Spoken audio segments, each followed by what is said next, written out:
আসসালামু আলাইকুম দর্শক বন্ধুরা। তো এখন যাচ্ছি হচ্ছে টেমার ভিটা, মানিকগঞ্জ জেলার সিঙ্গার উপজেলা বলদর ইউনিয়ন বড়বাখা গ্রামের খুবই সুপরিচিত একটি বাঘ, টেমার বাঘ বলে। টেমার ভিটা, এটাকে বলে সাপের ভিটা। এখানে ছোটোবেলা থেকেই শুনে আসতেছি প্রচণ্ড পরিমাণের সাপ থাকে, এবং এই সাপটা হয়েছে নাকি যে টেমার বাড়ির বলে যে তাদের বাড়িতে থেকে আর কি, মানে কোনো মানুষের পেটে থেকেই বলে মানে সাপটা হয়েছিল। মানে আমরা ছোটোবেলা থেকে যা শুনতেছি, আজকে হচ্ছে সেই বাড়িতে সিন্নি হচ্ছে। দেখুন অনেক লোকজন যাচ্ছে সেই সিন্নি খাওয়ার জন্য। এই হচ্ছে সেই বাঘটা, অনেক বড় একটি বাঘ। তো এই বাঘটা আপনাদেরকে ওই পাশ থেকে দেখাইছিলাম, ওই পাশে। তো এই পাশ থেকে দেখাইতেছি, দেখুন অনেক বড় একটি বাঘ, এখন বিশাল। তো এখনো অনেক দলে দলে লোকজন যাচ্ছে টেমার ভিটায় সিন্নি খাওয়ার জন্য। এই দেখুন ওদিকে আসতেছে অনেক লোকজন, ওই বাড়িতেও খাওয়ায়। এবং এই ভিটার ভিতরে একটি বাড়ি আছে, মানে মুরগি ফার্ম, ওখানে অনেক জায়গা, সেখানেও পাক করে খাওয়াইতেছে। দলে দলে অনেক লোকজন যাইতেছে টেমার ভিটায়।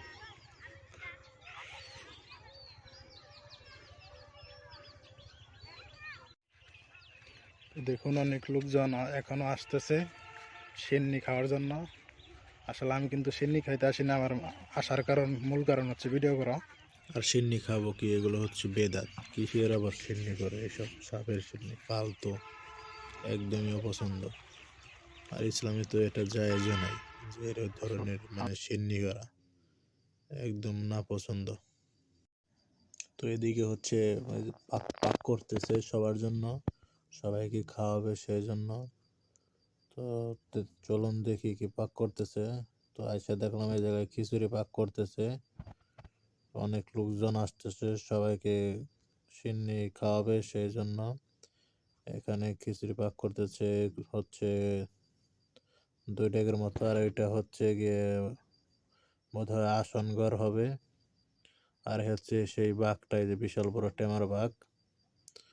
তো রান্না শেষ, 1 ডেগ খিচুড়ি এখন নামাইতেছে এই যে এখন। এবং এই বাঘের ভিতরেও এই যে রান্না করতেছে সকলকে খাওয়ানোর জন্য। এখানে হচ্ছে ক্ষীর রাঁধতেছে এবং খিচুড়ি রান্না শেষ। তো রান্না শেষে যে সবাইকে খিচুড়ি দিতেছে, আপনাদের দেখাচ্ছি। এই দেখুন সবাইকে প্লেটে প্লেটে খিচুড়ি দিতেছে খাওয়ার জন্য। হয়তো খুবই সুস্বাদু হয়েছে, দেখুন তাদের নেওয়া দেখে মনে হচ্ছে। তো বন্ধুরা, ওদিকে হচ্ছে এই বাঘের আসন ঘর, বিশাল বড় বাঘ। আর এখানে এই বাঘে অনেক শিয়াল থাকে, হয়তো এটা শিয়ালের ধরা। দেখুন ভিতরে অনেক ধরা করছে শিয়ালে, এটা হয়তো শিয়ালের ধরাই।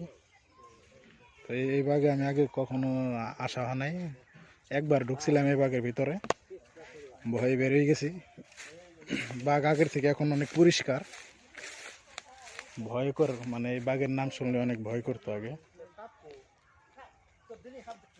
দেখুন বাঘটা অনেক বড়, আগে আরো ভয়ঙ্কর ছিল, অন্ধকার ছিল, এখন বাঁশ কেটে পরিষ্কার করা হয়েছে। শব্দ হবে না,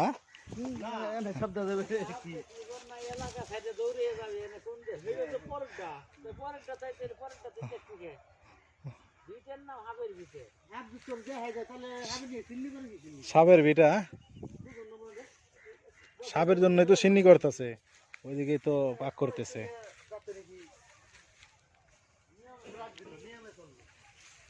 তো ভিডিওটি ভালো লাগলে সবাই শেয়ার করে দেন, সবাইকে দেখার সুযোগ করে দেন। আর তখন বলছিলাম আপনাদেরকে আসন ঘর দেখাবো, এই হচ্ছে আসন ঘর। তো এই বাঘে হচ্ছে 2টি আসন ঘর।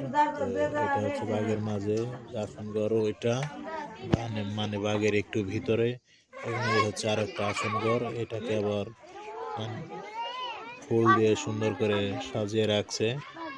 এই দেখুন ওখানে একটি পাথরও রাখছে, দেখা যাচ্ছে। এটাকে ফুল দিয়ে আর কি সাজাইছে খুবই সুন্দর করে। তো যদি ভিডিওটি ভালো লাগে অবশ্যই শেয়ার করে দিবেন এবং সবাইকে দেখার সুযোগ করে দিবেন। আসসালামু আলাইকুম সবাইকে।